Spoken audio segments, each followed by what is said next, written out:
All right, it's 6 o'clock. Call this meeting to order. Roll call has been taken electronically. Tom and Lori are absent. This meeting of the Ripon Area School District Board of Education has been properly noticed in accordance with the Open Meeting Law and State Statute 19.84 and related legal references. Our district's vision: one of Wisconsin's finest school districts, fostering excellence for all through innovation. Are there any written comments? Yes. And no one has signed up? Correct. Okay. We'll adopt the agenda. Is there any adjustment or change in order of things in the agenda that anyone would like to see? Seeing none, we'll simply accept it as presented and move on. Start with announcement of contributions to the district. We have Polish Construction, and they do a charity golf outing each year, and this year they're donating $18,000, and that goes to our student needs funds. We're very thankful for that. Carmen Borelli donated $400, which will go to student needs fund, as well as our Sisters United Church of Christ, $275, which again goes to our student needs funds. And that gets used for, well, could be shoes, field trips, winter clothes. Sometimes it's a special event or participation in something they wouldn't otherwise be able to participate in. Occasionally it's things like glasses and those kind of things. So very, very needed to kind of level the playing field for all of our students. Alliance Laundry, their engineering department, and the Ripon Senior Activity Center and Walsworth of Ripon all each donated over $250 for school supplies. And also be distributed to students in need across the district. And Silver Creek Dentistry donated $4,000, which is the final donation of their $20,000 pledge to the Ingalls Field Group. We're very, very grateful for all of those donations and the effort it takes to organize and accomplish things like that, like the golf outing. Very well done. Yes, we definitely appreciate it. So we have a new student representative. So this is Kenzie Grunhafer. I'll let her say a little bit more about herself and anything else she's going to report about the district. I'm Kenzie Grunhafer, as he said. I'm student council president and senior class president. School has only obviously just started kind of, but some things are football. It's still kind of a touchy subject, but I think it's definitely progressing beneficially. And then soccer, I know they've won all games besides one, which is also very good. This past Thursday, we had half of our clubs have meetings during advisory, and then this upcoming Thursday, we have the other half, since they're on rotating schedules. We're getting ready for homecoming. The student council officers are planning that because there's a student council meeting this Thursday, so we haven't really met about that, but clubs are just getting started or they have yet to start. So that's kind of all I got for now. Any questions for Kenzie? Welcome. Good start to the school year. So thank you very much. You, of course, are not required to stay for the rest of the meeting. Okay. You're welcome to stay, but you're not required to stay. So. Thank you. Thank you. So new business, the first item, the only item actually, is to consider approval of the Assistant Athletic Director job description. We had some discussion on that last month. Now the updated draft. Is there a motion to put this on the floor? So moved. Motion to approve by Denise. Is there a second? Second. Gary. Any discussion? So as you look at the job description, you see that the job description is essentially the job description of the athletic director. So it's not completely clear. Maybe Bill, you could just say. Look towards the very bottom. Look towards the very bottom. And So just to clarify, is always willing and ready to take over, but mostly things are going to be pushed onto the assistant. Is that, did I understand it correctly? Yeah. Yeah, otherwise it's way too much on his plate. Absolutely. Yeah, that'd be a little too difficult or for anyone. But if you look towards the bottom, underneath number 26, there's a statement there that says that these are the duties of the athletic director. I can't remember exactly what it says. But at any time could become the responsibility of the assistant athletic director. There you go. Yeah. To which the athletic director will oversee the operation. Yeah. Okay, so no discussion. Anybody have any questions at all besides that? Then I will call for the vote.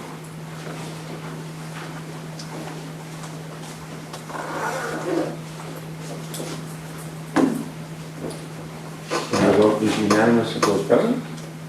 It passes. We'll move on to the next item.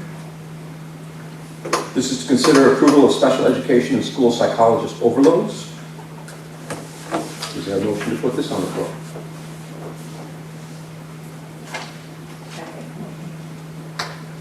Okay, Katie moves to approve the overloads for Caitlin Geldy, Kara Weir, and Rob Topol. Is there a second? Second. Kelly? Any discussion? I just have a question. Is the overload for a certain time?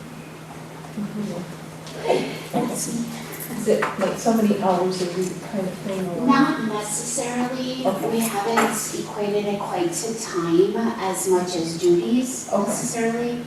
For the special education teachers, it's that the sub for the first semester is not licensed in special education, so they have to take care of all the extra IEPs that person would hold. And then Rob Topol's overload comes from being down an elementary school psychologist, so he will take on additional evaluations. Okay. Thank you, that's very helpful. Any other questions? If there's no more discussion, I'll call for the vote.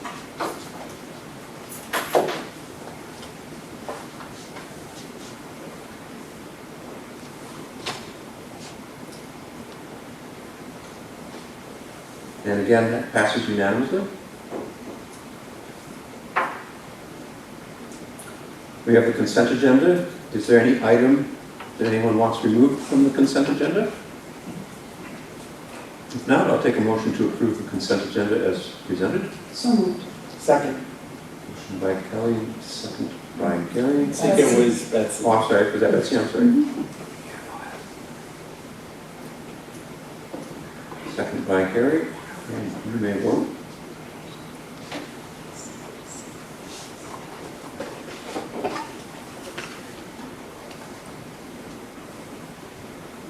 Consent agenda is approved unanimously. Which takes us to superintendent report. And no legislative updates, but I did put information on here for our parent and staff satisfaction survey. And we are utilizing a different vendor this year. We've had a couple of different vendors. We originally started with Joe Weitzer quite a few years ago. He worked with Waukesha Technical College. That's how we first came to work with him. And then he went out on his own, and we stayed with him because of how the survey was set up. We wanted to be able to retain the data and continue with the same questions, so we had that nice historical look. And then when he wasn't able to do the surveys anymore, we began to work with Joe Donovan, and he again picked up our survey and continued to use the survey. And this past year, they said that their wish is to go with just their regular survey and not customized like they had been for us. And so we actually look to switch to school perceptions, just the robustness of the survey, that many more districts, as long as we can't customize, to use the district that has probably the larger percentage of the state. While we won't be able to exactly compare to our data from the past, there certainly will be questions that are very similar, but we're going to be able to do comparisons across the state and kind of how are other districts faring. And I think we always got some of that from the Donovan group, but it'll be even a little clearer because our survey is more aligned. But I think, as we went through questions, Jolene and I, with Darren Seaver, who's going to be our representative that we're working with. Very similar to the survey that we do, but not identical, so there could be some variance there. But I think it'll be close enough that if there's certain questions or areas or groups of questions that you wanted to kind of look back and see our historical, you certainly can. So. Do you have any idea? It seems to me that using our questionnaire does not put any extra work on any group. We might not want it because we can't compare it to other things. We can compare it to ourselves, we can't compare it to others, but I don't understand why it's more work for them and why they didn't want to continue doing it, because they're just going to hand out our questions and analyze the results from them. It's just, and I think we had unique, our form, or the way we had our data, tracking all of that was just different than what their system was, so that was their preference. This is not a direct answer. Yeah. However, I can relate this to the course evaluation software that we use at Ripon College. It's a standard thing. You only had there was little flexibility in how you could, in the questions are standardized so that you can compare your results with their hundreds of other clients, and these companies are just not geared to do custom work. So I'm kind of thinking it's the same situation. You're nodding your head. Your response is consistent with what you would find in the private sector with team-member surveys. The companies that do this do not like customization, and they push back at it. And we're a small enough fish that it's not worth their trouble to make us happy by doing that customization. Considering that really all they're doing is reporting the results, it's quite frankly ridiculous. It doesn't add any more work for them whatsoever. It's only if we really want to compare ourselves to other people, and since we're not actually asking them to do that because the numbers are so small that there's no statistical validity. I mean, that's what we hear back every year, so it's rather strange. Okay.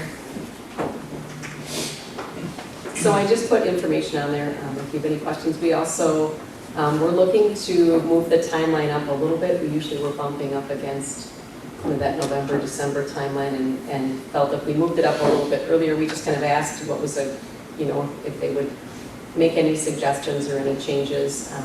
And if we move it up a little bit, we could get that board presentation to you before the end, kind of more towards the end of the first semester, which would allow us then, we thought, to respond to anything that we're seeing and make some adjustments in the second semester, which we thought would just be a nice way to communicate with families. So it's bumped up a little bit sooner. See how you like that. And anything else, Joey, you've been working with me as we switched over. So I think it's going to be a good change. I think our families and our staff will appreciate some new questions. I mean, they're similar, but. Is there any chance we can see the questions before it goes out? Yeah, I don't see why not.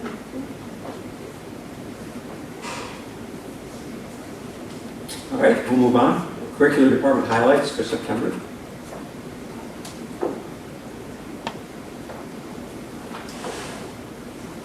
Any questions at all? Basically, it's about assessment and the timeline, so some of you are familiar with it, those that aren't. Now you know what the timeline looks like for it.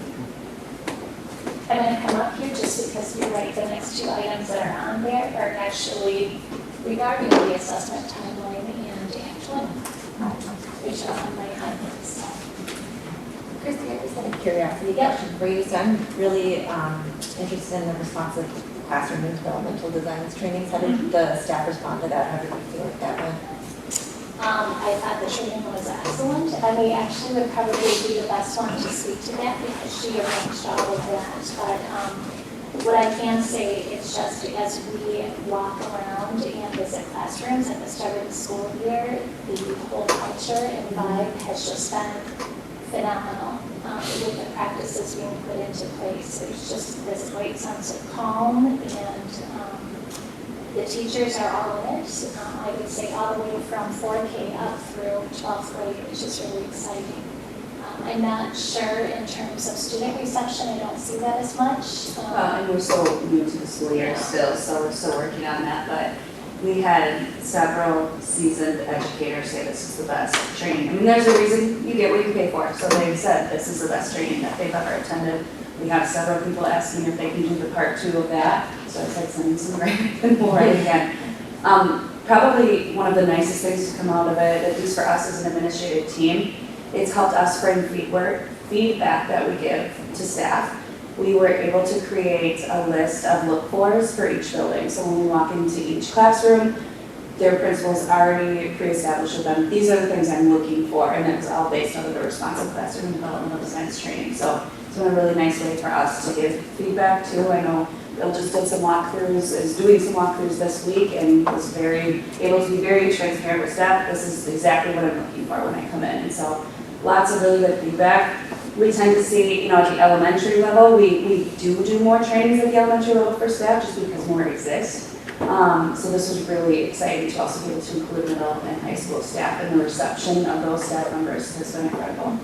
Our trainers told us they have never seen a turnout of the percentage of staff that we had attend. I think we were missing less than a handful from each building during the summer. So, Do you feel like the educators are feeling more prepared and they have more resources available to them to help with some of the behaviors that they've been dealing with over the past few years? yeah, both programs are really designed to help them establish their universal, or what we call tier 1 supports for their classroom.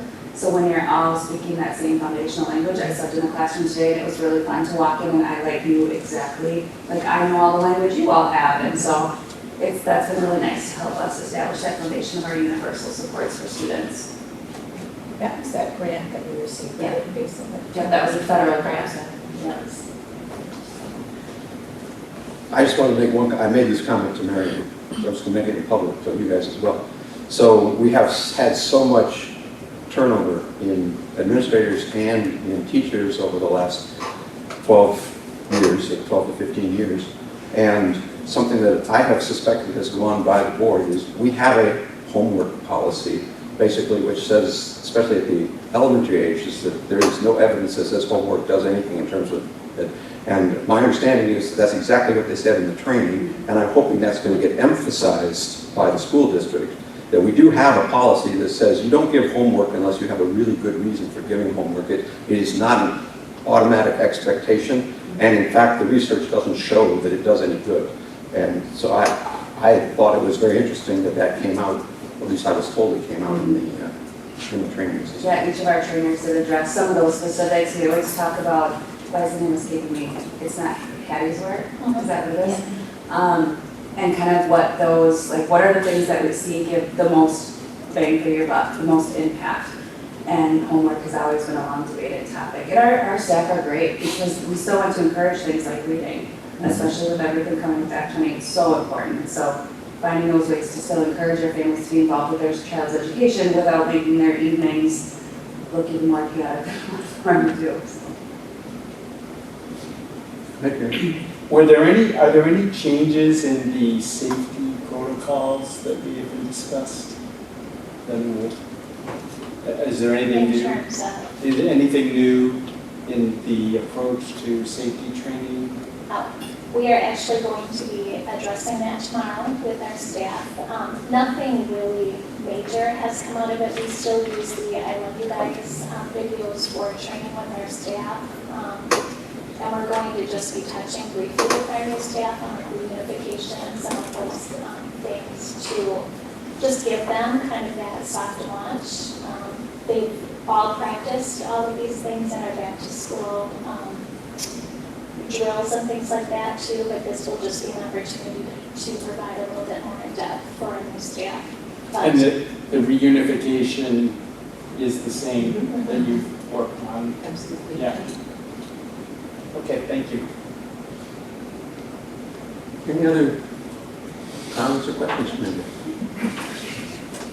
Thank you. Well done.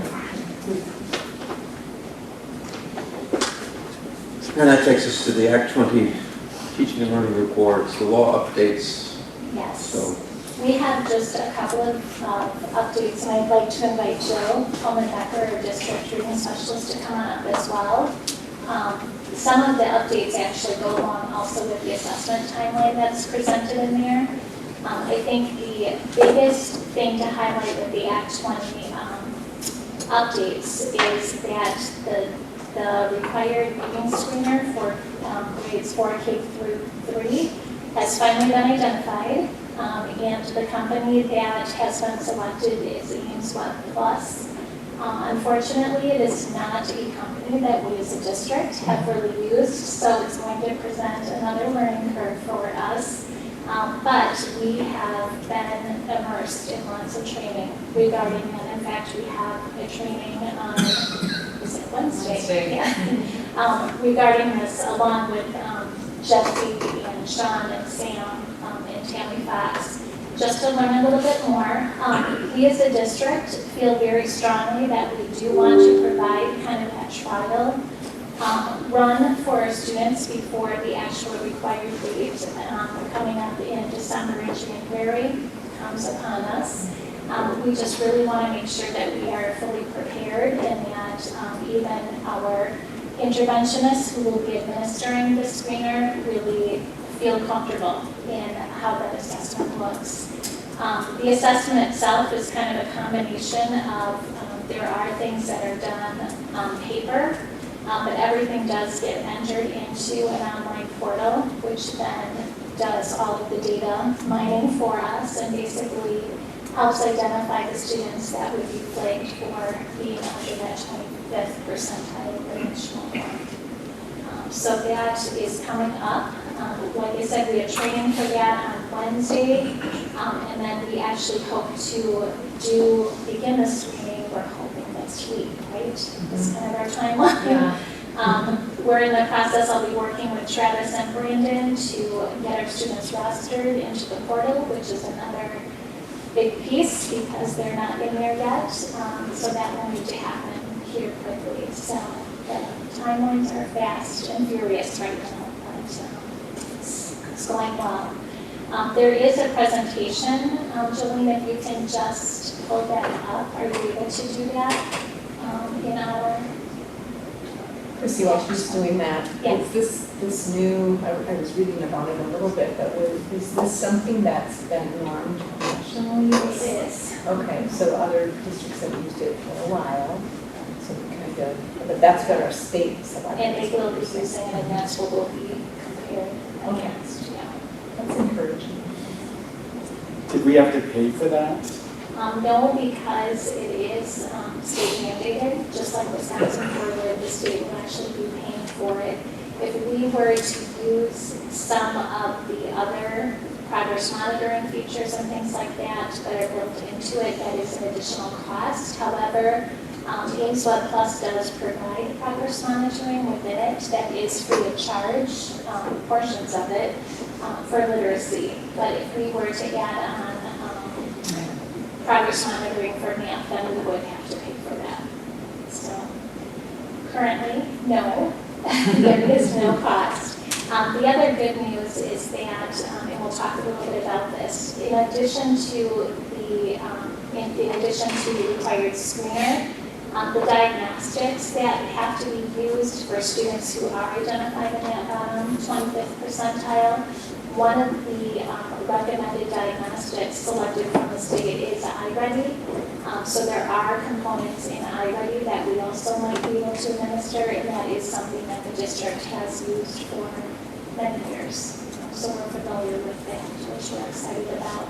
I think we really have to see how the screener goes. I mean, we don't really know at this point, which is why we're trying to be proactive rather than reactive in terms of what that data looks like. How do we develop the individualized reading plans to go along with those students that are identified?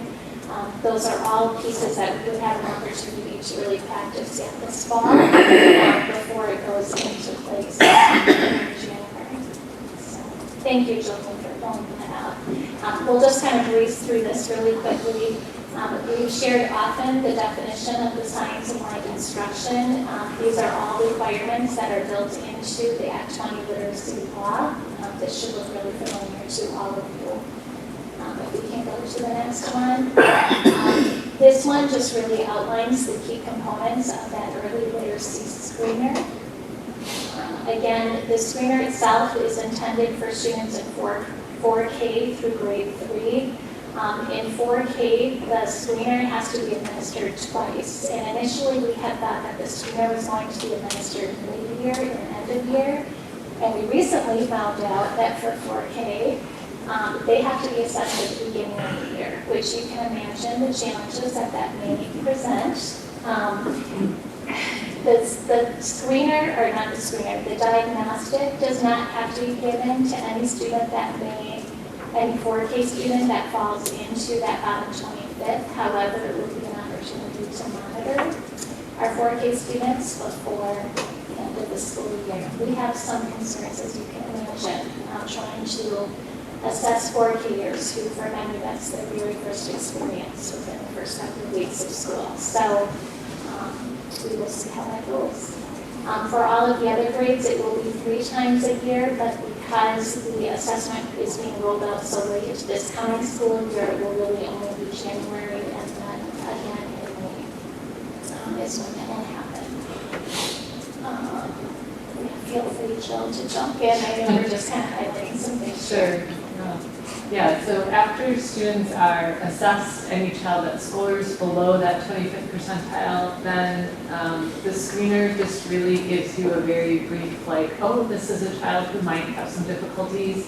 So then a diagnostic is required to look a little more closely at what are the areas specifically that they might need some support in. There's timelines for all of those. The diagnostic has to happen within 10 days of the screener. But that's some of our training this week on Wednesday, is being able to look at what are the screeners we're giving and what are the diagnostics that would follow that, and get that plan put together. So that'll... The timing of everything, like when you read there, the first bullet point, that the diagnostic has to be given within 10 days after the reading screener is given. It's a very tight timeline. So again, by trying this for the fall, this will give us an opportunity to just even see how realistic this is. We don't have a choice, that's what the law is telling us, but it will just give us a better feel and be better prepared for how we need to do this for sure in mid-year. If you can go to the next one, Jolene. This one just talks a little bit about the personalized reading plan. So again, for any student who scores below the 25th percentile of the national norm, we do have to develop a personalized reading plan. I think I noted early summer that for students who have an IEP or who are identified as EL and have an ELP, that can be built right into that plan. So the reading plan does not have to be yet another plan in place, which is good. However, there will be some training with our special ed staff and with our EL staff, because we have to be very specific about how we write those goals based on their performance within that screener that we take. So it will be a bit of a learning curve, but the good news is there won't be multiple plans to have to implement for students. Do schools that don't have full day 4K have to follow the same timeline? And accomplish it in a shorter day. Right. When you say administer the screener, could you describe what that looks like? For 4K, the initial, the only thing that's assessed at the beginning of the year is just its sounds, right? Correct? I think that was the only one. So, and it's not saying like what letter or what sound does the letter B make, right? It's what sound do you hear in the word bat, or what's the beginning sound that you hear in the word bat. So we're not saying what sound does the letter B make, but they're listening for the sound that they hear at the beginning, or it could be at the end of a word. Potentially, it's not always just beginning, it could be beginning, middle, or end. So really making sure that our students even have that vocabulary to know what that means, right? The sequencing of words and things like that. So, yes, it will be interesting. At the end, there is letter identification as well for 4K. So that's the final screener. Kids aren't required to go to school at 4K, right? Yeah. Fascinating. But if they do. So what happens after they pass out of third grade? There is not a required screener. We, as a district, however, are committed to still using the diagnostic to evaluate where our kids are at and to use iReady as our progress monitor. We do have our 4th and 5th grade teachers going through the training just because we know that there are students who may have deficits in some of those areas that are identified by the screener.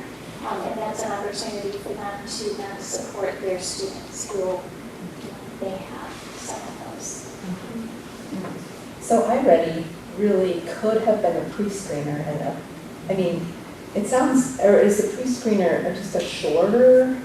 Yes, the Okay, screener, so the just screener maybe that a bird's eye view. Games Web is very short. Each of the, I think like first grade has a letter ID, a sound ID, oral vocabulary, and they get like the most tests, and then a section where they actually do some reading of a passage.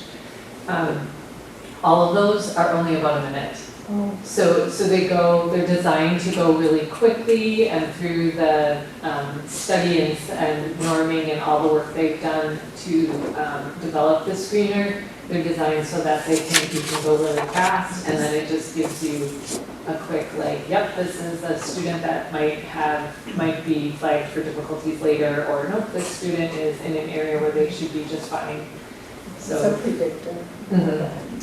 Exactly. For 2nd and 3rd grade students, we found out that they actually will be accessing the assessment on their device. Travis doesn't even really know this quite yet.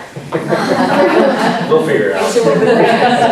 Through TestNav, which is actually the same platform that we use for Wisconsin Forward, but there's multiple platforms too. So again, by being proactive and trying to do this in the fall, I think it will set us up well for when that required training happens.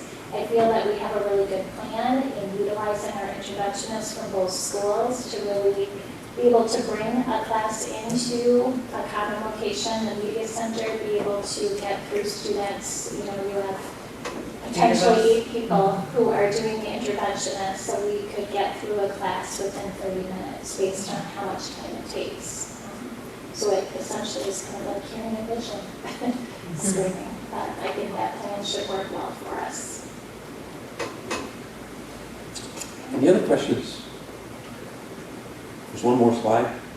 No, a couple more slides. There are a couple of things, I think things that we've shared before, the training for teachers that is required, and we have already started this year working with the teachers on that. Training for leaders, which Samantha is currently doing her training, otherwise the rest of our principals and I finished our training, so that's done. And then our 3-year plan for that. And we had shared a 3-year plan at the beginning of summer also, but just wanted to present that so you have that information again, and we will continue to update as we go. And we'll be excited to let you know how our trial run goes. Yeah. So we're excited too and anxious to see how that goes. Good, thank you. You're welcome.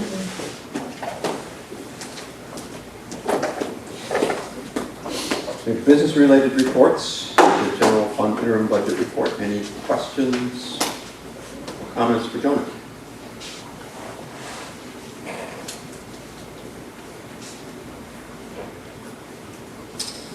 All right, then we have the preliminary enrollment report for this year. Any comments or questions about that? It's nice to see a little increase. So is this the COVID boom that we're seeing in kindergarten? It's not as big as I was expecting, but naturally they've been saying that with everybody stuck in their houses, we could expect an increase in kindergarten population this year, so I wonder. It might be. I'm really not sure, but I do know that the 4K enrollment is at 95 now, so that's the highest enrollment that we've had. The enrollment report does, I think it shows 90, but this is why it's a preliminary report. There's like so many like little details we have to go through and scan and make sure everybody's entered into IC correctly and all the rest. But anyways, I know that we have 95 4K brick and mortar students, which is the highest I believe we've ever had. So since it became programming with them. So I think that's really exciting, and that could be the COVID boom. I don't know, but that's definitely the future of our school district. So it's pretty cool to see. Anything else for Jordan?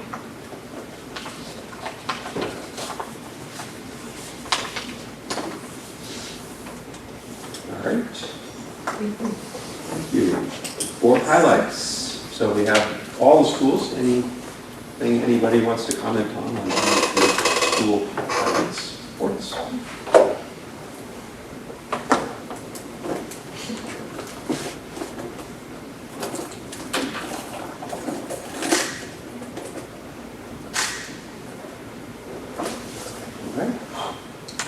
We have the charter school annual reports. Any comments on those? I just wanted to ask Sean how the blending of the schools has been going, becoming one school. Great. Of course, the growing pains, as teams get used to working with each other and things like that, but I have created a system that allows for collaboration during lunch hour. I'm asking for each of the teams to be at least twice a week so that they can establish those relationships amongst themselves and then start to do some planning across grade levels, or across the grade level. So then that didn't happen as much before because they were separated, into schools, so now they have that common planning time. I think they were getting used to the new spaces, and it's nice to have everyone in one area. Some of the things that we have for growing pains a little bit with one grade level lunch. For one lunch per grade level, we're having a little bit more students in the lunchroom at a time, so that's a little bit of a change, and things like that. But I also put extra help in there as well so that we have 3 adults as opposed to the 2. So things that were kind of expected to be some of those things that you had to figure along the way, but overall it's been a really good experience. If you're familiar with the layout of the school, there's a section or a wing that was Journey that's closest to the gym, and that's where the second grade is. That's second grade. And then the other end of the building kind of has 3 sections of classrooms that come off, and it's 4K. 4K, and then kindergarten comes along the side towards ASC along the long hallway, and then down the short hallway that is up to ASC, and then first grade comes down the other side of the hallway, and then they're done in the main corridor. So the classrooms are close in proximity. Pretty close together. Yeah. Your team did a nice job of figuring that out. Sometimes we'll be out there. It's encouraging. Thanks.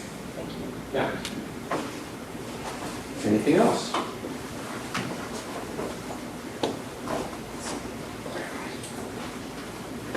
All right, we are ready to adjourn to executive session. Is there a motion to adjourn to executive session? So moved. Second. Second.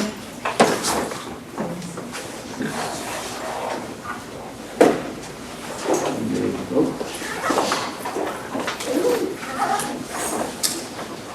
I did send you the survey. I just know that if you can the third survey, you have to select a school to actually see all the experience questions. If you don't select a school, it will look like All right, thank you all for attending. You're excused.